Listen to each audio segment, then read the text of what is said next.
Gil here with the sailing vessel Dream Chaser. And for anyone who's been watching the news this last week, you know that Tropical Storm Cindy formed in the Gulf of Mexico just north of the Yucatan Peninsula and was working its way north toward the United States. What I wanted to do is really explain a little bit about what storm surge is.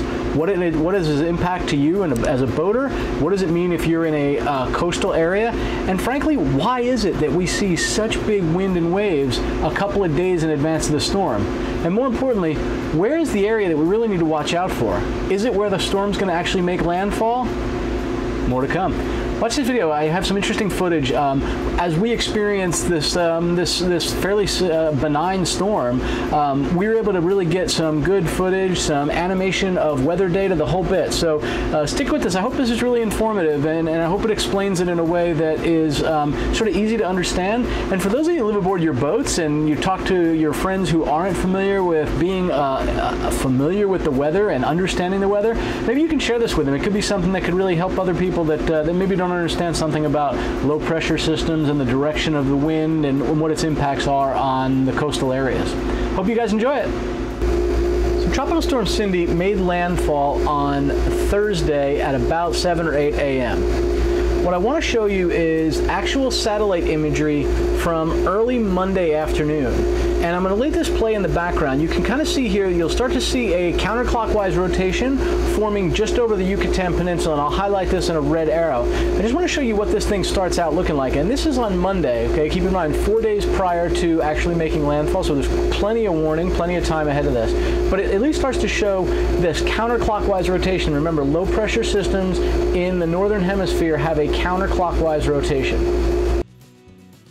So as a baseline, I'm going to show you a little bit of footage I shot actually over the weekend. So this was Sunday last week. This is a couple of days before the satellite imagery you just saw. And what I'm showing you is basically just a couple of seconds of me pulling the dinghy back into the slip next to our boat. And I want to show this for a reference point. This is where the water was on last weekend. Again, this is when this storm was just starting to form in the Gulf of Mexico. It was still in its infancy stages and really not blowing very strong or established at that point in time. But take note of the water height and where it sits, because it'll be important later. So I'm going to move forward to Tuesday afternoon. This is about 2 p.m. and keep in mind this is 24 hours after the satellite imagery you just saw. By this time the storm had actually started to form. You could start to see a counterclockwise rotation around that tropical low pressure.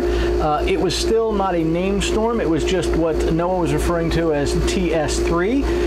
And I went ahead and took a little drive along there's a small area here that goes just to the north side of Lake Pontchartrain. Now at this point in time we'd had quite a bit of rain, and we were starting to see at least the beginning phases of what it looks like when the water rises, when we end up with a strong north wind for a period of days. Again, blowing that water from the Gulf of Mexico up inland, and it goes from the Gulf of Mexico into essentially the waterway around the Mississippi Sound and into Lake Pontchartrain. And you'll see here in this footage on the north side of Lake Pontchartrain, we were already starting to see waters go up a little bit higher.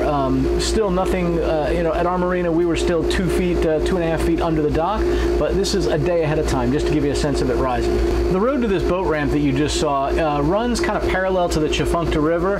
It's a low-lying road, a couple of good rains. It's not uncommon for it to flood. As a matter of fact, you can see on the right there's some stones here. The local cities dropped some of those along there to try and keep some of the water from the river flowing up into it. So this is not an uncommon sight. This doesn't happen just with a tropical storm. Quite frankly, a couple of days of heavy rain and this starts to flood. But I just wanted to give you a sense for what we were starting to see. And again, this road sits right next to the Tchefuncte River. So if you look closely on the right-hand side of the footage, you'll actually see water flowing in between some of these rocks in a few places. So remember earlier I showed you the footage of me pulling the dinghy and you saw the regular height of the water. I wanted to show this because here is what it looks like on Tuesday afternoon. This is about 3 p.m. Tuesday afternoon, just after that footage I just showed you at the Lake Pontchartrain boat ramp. You can see just how high this is. And to give you a sense of what's normal, we normally step off of Dream Chaser onto that lowest step, not the top one. And right now, it's somewhere between waist and chest high. So as I turn around and look toward the Gulf Star, it's going to be interesting trying to step up into the Gulf Star without steps next to it. And you can see we are definitely rising. So it's time to get prepped and get everything ready to make sure that we don't go over the top of the dock. First thing we're going to do is start raising the banger boards. So this is a graphic representation of what the wind speed looks like at the surface level.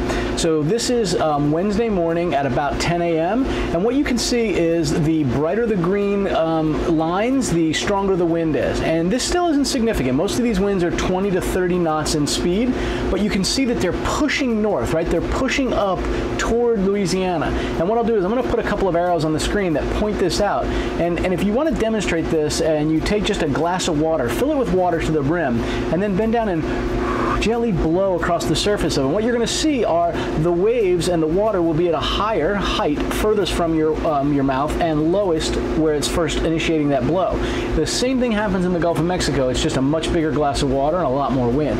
So when you look at a map of the U.S., which I'll put up on the screen here as I'm talking, you'll notice that the water that gets pushed up north, it kind of goes up and starts to go into the west, and it goes into that Lake Borgne and into Lake Pontchartrain and starts to hit all those inland waters. Louisiana, such as it is a low-lying state. There's a lot of marshes, a lot of bayous, so all those bayous begin to fill up, and that water from the Gulf of Mexico has to go somewhere, and it just continues to go north into those waterways. I thought this was another great illustration. This is a graph representing the water height at the New Canal Station, which is on the south side of Lake Pontchartrain. And you can see here by the dates on the bottom of the screen how we started out at just under a foot of water height over normal, and you can see it climb and rise over those couple of days. And then you can see a distinct peak, right? You see when it peaked. This is what happens when a low pressure system sits in the Gulf of Mexico too damn long. Yep. I wish she would just speed up and go. It's gonna be weird when fish are jumping over the docks too. That's true. Stay safe, y'all. On Wednesday, it became obvious that it was definitely going to go up over the docks and the surge was going to keep rising. So we prepped the boat by raising up the banger boards, adjusting all the lines, giving enough slack to move back and forth. And because we knew it was going to go up on the dock area, we had to move some of our items, and our neighbors out of town, so we moved their dock boxes as well. That's what you're seeing in the background here. Now let me share the irony of all this shit. We just moved it all, and the water's going down. Now, I think it's a little bit of tidal change. That low pressure's still sitting out there. I expect this is going to be up again another foot, maybe 12, 14 inches, something like that. But ain't that a bitch after you finally move all that stuff, especially moving it for those dock boxes all the way up to the middle of the parking lot. It's crazy. I got to go move my trucks.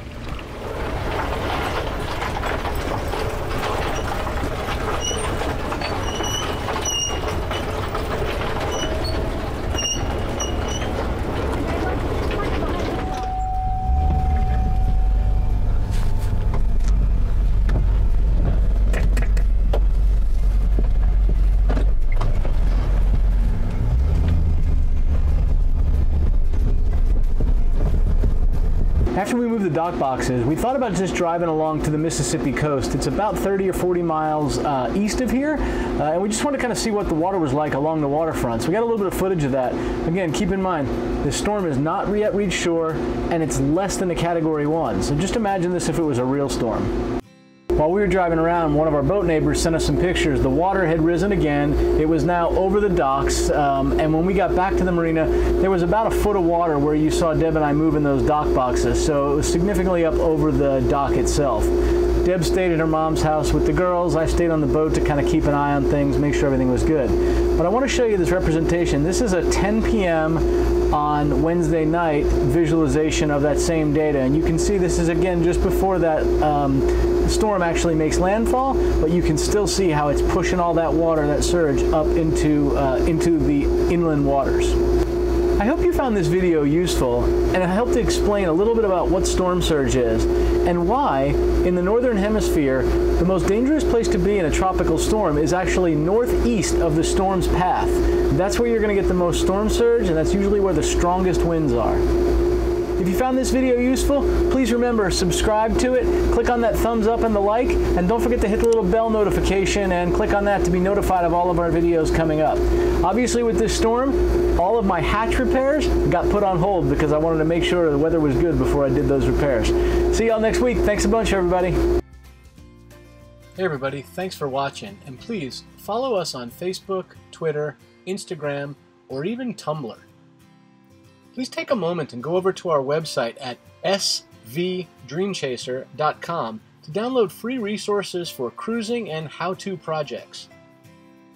Get your thumbs and mouses ready, We also have a couple of links right on the screen for some other playlists and videos that we think you'll enjoy. Thanks for watching, fellow dreamers.